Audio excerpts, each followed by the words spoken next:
Let me quickly join now Major Mohammed Ali Shah, defense expert, who I believe also joins us now live. Major Shah, if Donald Trump were to win, if these trends do turn into results, what implication is that going to have on geopolitics according to you? What implications is that going to have on the two conflicts which are currently on, of course, the Russia-Ukraine conflict and the conflict in the Middle East, which of course did start out in Gaza, but now has spread elsewhere?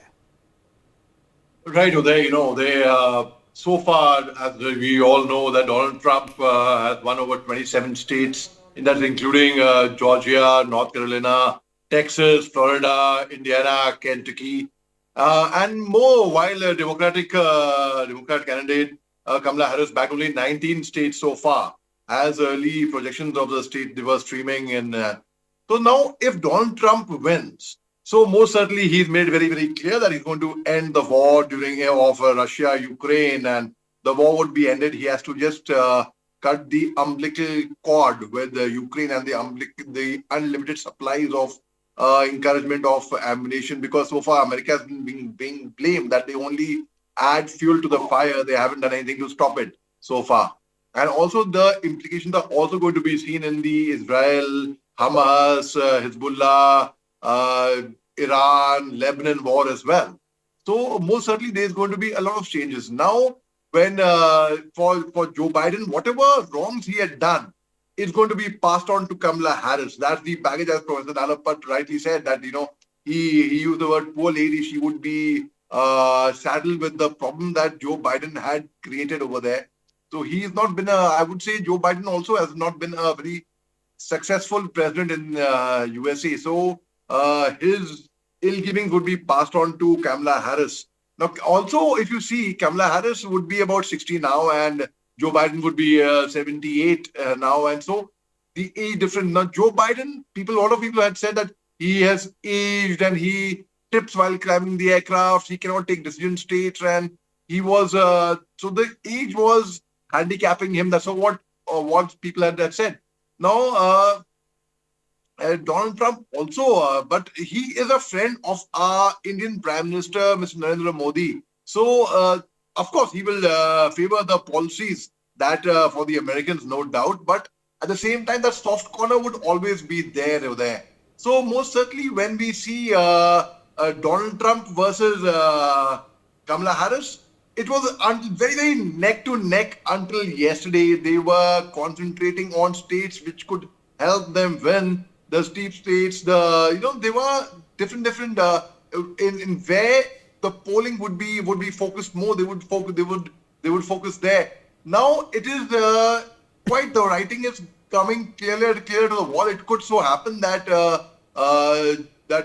Donald Trump might suddenly take over. It's gradually coming there. But Trump appears to be heading towards the presidency, as we all know that swing states. They were both concentrating on swing states. In fact, that's like North Carolina was heading in other. But Harris, however, could defeat him, even if she falls short in these two states with exactly 270 electoral colleges votes. Now, notably by winning Wisconsin, Michigan, Pennsylvania, she could achieve a razor-thin margin of the victory there. So, the most certainly, it's a very, very nail-biting thing.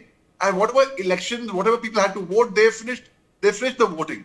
Now it is the counting. Now, irrespective whether whoever wins in the counting, it could so happen 210 Kamala Harris, 230 Donald Trump. It could again. It's a very neck to neck, steep to steep. So whoever, it's too early still yet to celebrate or to talk about who is going to be winning. But let's see. Ultimately, it's a matter of time. As a parting, to add a bit of humor to this, the whole world is focused on the U.S. elections. It's become very, very serious, the atmosphere. Absolutely. However, of course, the three. I want to quickly interject, and then you can make that point. You were citing three states for Kamala Harris: Wisconsin, Michigan, and Pennsylvania. However, just a quick update for you, Major Shah. Right now, Donald Trump is ahead of Kamala Harris in all those three states that you cited that she would win. and then, of course, achieve the 270 that you're projecting for her. But that is looking unlikely right now. Yes, please complete. I think you want to make one last point. Right. So Donald Trump is at 246 now.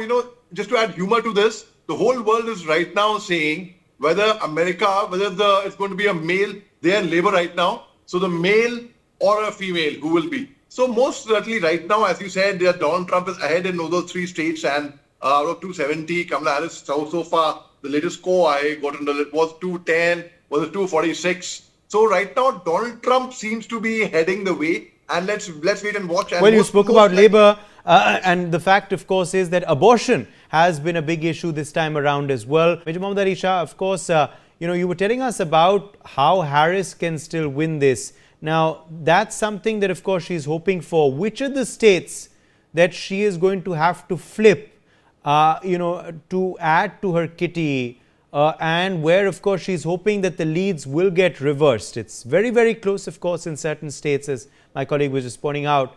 But which states now would her camp be concentrating on and looking at very, very closely as the results continue to trickle in?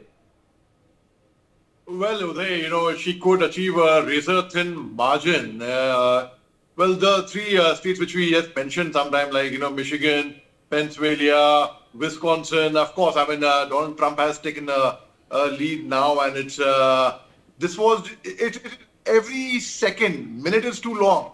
Every second it's changing, So the very fact is now, sometime back, like you mentioned about 243 seats sometime back, and now it's increasing further, and the race is, the magic number is 270 electoral college votes. So now the writing on the wall so far for everyone, if I go on WhatsApp and if I see people America, whether it's in labor, a boy or a girl, everyone's saying, it's going to be a boy right now. And still I would say slightly a bit premature, slightly a bit too early, though writing on the wall, most certainly right now, at this point of time as we speak, it says boy, which means Donald Trump right now.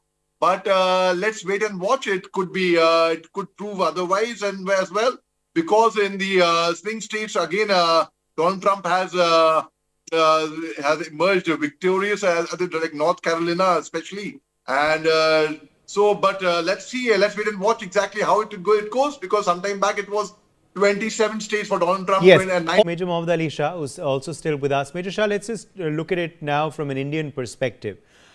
If Donald Trump were to come back to the White House, if these projections do turn into results and these leads currently in all the swing states, how are things going to be looking like for the India-US partnership going ahead?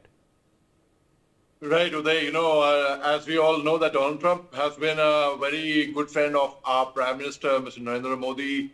And of course, he will, as I mentioned earlier, he will favor the policies favoring his country, America, most certainly, but he will most certainly have a soft corner there. So whatever policy he takes will be favoring us. It will not be against us. It will not be. So a lot of Indian diaspora in America, because Kamala Harris is from Indian origin, they will not vote for her. I would say they have not voted for her, not because she's from Indian origin, but they will see perhaps what would favor them more. Now, regarding as far as Donald Trump's, if at all he wins, his stand towards India would be always firm. India would, because America is a super power right now. It is the number one power in the world. So when we have the support, we will certainly have support. It goes without saying. So it is something which the Indian diaspora also over there in US and the Indians over here, they would be hoping for Donald Trump to win. And let's see, whatever it is, but I feel the Indian relationship, whether it's Kamala Harris, right now chances seem bleak at the moment, but one cannot say till the end, till the final results are announced. So whether it's Kamala Harris or Donald Trump, either ways, the Indian relationship with America is going to be good. And our foreign policy is, we all know the world acknowledges India for its foreign policy. So I see India will benefit either ways there. Okay.